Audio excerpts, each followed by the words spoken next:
Hey, welcome back to Learn Audio Engineering. I'm your host, Robert. Come on in and get comfy because today we're going to be talking about 5 ways to keep your vocals at the front of a mix. When it comes to mixing vocals, well, singing provides a lot more than just another melody. In many songs, the vocals quickly become the primary focus of the mix, providing the overall message of the song, and therefore are usually the thing that listeners most easily connect with. Now, because of that, keeping your vocals front and center so they can easily be heard and understood is a must for a professional sounding mix. So in this video, I'm going to walk through 5 tricks that you can try when you're working with a dense mix and you need to keep your vocals clear and forward. Each technique has its own strengths depending on the style of the music, the vocalist, and the other instruments in your mix. And by the end of the video, you'll have a few more tricks to try out on your vocals so that you can select the approach that fits best for your project. This video is sponsored by DistroKid. If you're making music and you want it on streaming platforms, DistroKid is one of the fastest and easiest ways to get your songs onto services like Spotify, Apple Music, Tidal, and many more. With just a few clicks, you can upload your music and distribute it worldwide while keeping 100% of your earnings. They also have helpful tools for artists, things like splits, which allows you to make sure that everyone involved in your project gets paid their fair share with no messy spreadsheet necessary. So if you're ready to release your music and reach listeners everywhere, check out DistroKid using the link in the description and get a discount off your first year's subscription. Huge thanks to DistroKid for supporting the channel, and now let's get back into the video.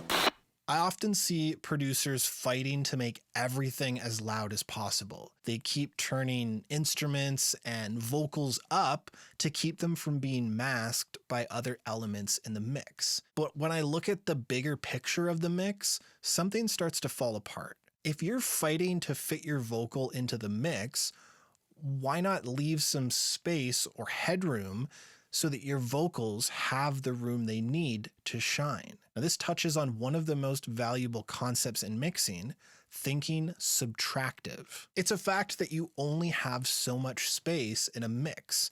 So by turning down instruments that aren't the main focus, you can help prevent them from competing with more important elements. Now, if you like, you can check out this video about choosing the right vocal level for your mix. But sometimes you want a dense wall of sound and you don't want to sacrifice the overall levels of your other instruments. So you might try some of the other ideas on this list that are a little more nuanced. If you're happy with the level of your vocal, but you still want to add some emphasis, you could try doubling or tripling your vocal, adding harmony parts, or otherwise layering your lead vocal. This is not only a great way to add density, but it also thickens your vocal harmonically to add emphasis during key moments of your song, like the chorus. Especially when you're going from a section that has a single lead vocal track, say in the pre-chorus, and then going right into a chorus with a huge stack of vocals and harmonies. That difference between the single lead and those vocal stacks creates contrast, and it will grab your listener's attention and keep it focused on the voice. Sometimes the answer isn't a mixing solution, but an arrangement one. I've often said that arrangement is the mixing of composition. A great arrangement will make for a great mix. So whenever possible, start there and don't try and fight with a bad arrangement. And make sure to check out this video on creating contrast in your mix. Sometimes you find yourself with the perfect vocal level, but there's just 1 or 2 moments in your song where another instrument seems to get in the way and obstruct or mask that lead vocal. Now, one solution for this is to put a compressor on that track that competes with the presence range of the lead vocal. Distorted rock guitars are a good example of this. They can have a great deal of tone around 2 to 4K that allows them to cut through a dense mix. But that's also an area that's heavily used by the vocals to help understand the lyrics. So by placing a compressor on your guitar track and setting the key input to a bus on your vocal track, you can cause the guitar to compress and turn down whenever the vocalist is singing. Reducing about 1, 2, maybe 3 dB is all you're going to need to help that vocal track to peak through. You can start with a medium attack and release and adjust these controls to work with the tempo and avoid a noticeable pumping when the vocal comes in and out. And you can always automate the send to this compressor if you find yourself only needing this ducking effect for a few moments in your tune. This example is from the last chorus of Breaking News by Lexene. For most of the chorus, the distorted rhythm guitar power chords and the vocal parts alternate, so they really don't overlap. This is a great way of preventing competition between these two instruments during early stages of composing and arranging. I mean, you can't obstruct the vocal if you leave space for it with the other instruments. But at the end of the phrases and towards the end of the chorus, the guitar and the vocal play at the same time. So I'll show you that first as it is, and then I'll add in the sidechain compressor to show you how it works.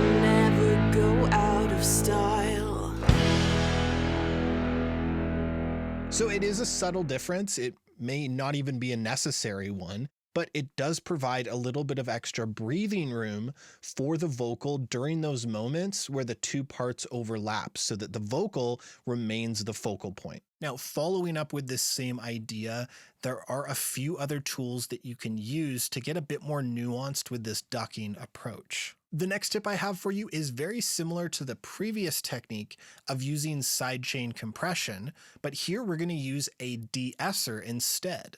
Now, a de-esser is similar to a compressor, but it only reacts to higher frequencies. Now, the only problem with this approach is that typically in my experience, de-essers don't always have a sidechain input. So instead, you could reach for a multi-band compressor or a dynamic EQ that would focus on the same range that a de-esser would. Now, for this example, I'll be using the FabFilter Pro DS, which does have a sidechain. Now, just like before, you can put this on a track that is competing with your lead vocal to attenuate presence in that vocal range. Set the sidechain to a bus that's placed on the lead vocal track and tweak the detector, range, and amount of gain reduction to find the proper ducking effect. Breaking news, but what else can I do? Don't you break my point of view. I wish that I could be just like the boy. Now, alternatively, you could set this up with an EQ that has the ability to make dynamic adjustments to specific frequency areas. So just like we did with the de-esser, you can notch out a frequency range to cut whenever the vocal comes in and bus it over to the lead vocal channel. Just make sure that you adjust the threshold so that it's ducking that frequency when you want it to. Breaking news, but what else can I do? Don't you break my point of view. I wish that I could be just like the boy bands, singing songs that never go out of style. And it's important to remember that with any of these ducking approaches, you don't want to absolutely kill this frequency area. You don't want it to completely not exist, but to sort of cede dominance to the vocal during that specific point in the song. And while we're on EQ, just another little bonus tip for you, going back to the concept of contrast, you can also play with the amount of high frequencies that are present in your vocal and in your mix. And that's because adding top end will make things appear closer. It brings out a lot of the nuance, almost like having the singer whispering in your ear, whereas less top end will make things appear dull and further away. And this is because higher frequencies are easily absorbed through the air, and they tend to disappear the further away you get from the source. So by cutting some highs in key areas in your mix and then boosting these air frequencies in your vocals, you can, in a sense, pull your vocal forward relative to the rest of your mix. Breaking news, but what else can I do? Don't you break my point of view. I wish that I could be just like the boy bands.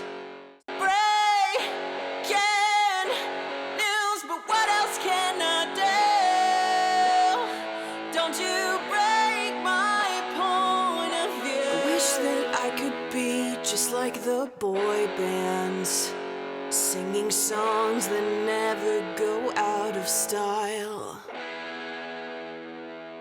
Our fifth tip is great for tightening up your vocal reverb sound. Now, if you're using effects like reverb or delay, these are commonly used to add a sense of space and depth to the elements in your track. However, using reverb can quickly make a sound appear further away. Sometimes this is what you want. You add a little bit of reverb to something, and that reverb kind of pushes it to the back of a mix. But with vocals, typically you want that vocal to be front and center. You want it to be the thing that appears closest to you in the mix. So to get the best of both worlds, you can use pre-delay. Pre-delay is a useful feature that's found on reverb plugins that allows you to separate the dry sound from the reverb using a brief delay. And the reason why this is helpful is because, as I mentioned before, reverb typically is going to push things back in a mix, which makes them sound further away from the listener. So if you want to add some reverb to a vocal, but you still want that vocal to remain front and center, start by adding in a little pre-delay to that reverb. This is going to help to separate that dry vocal from the reverb so that your brain no longer perceives them as a single sound. The reverb gets pushed back in the mix, but the vocal remains up front.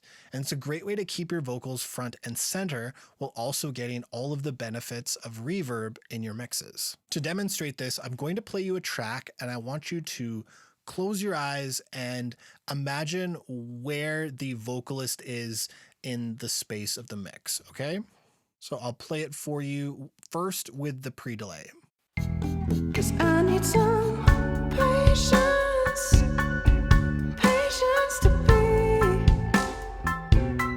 To just be, have some patience, please, please. And now again without the pre-delay. 'Cause I need some patience, patience to be, to just be, have some patience, please, please. It's a pretty subtle change, so it might be a little difficult to hear, but to me, the vocal sounds like it takes a step back without the pre-delay.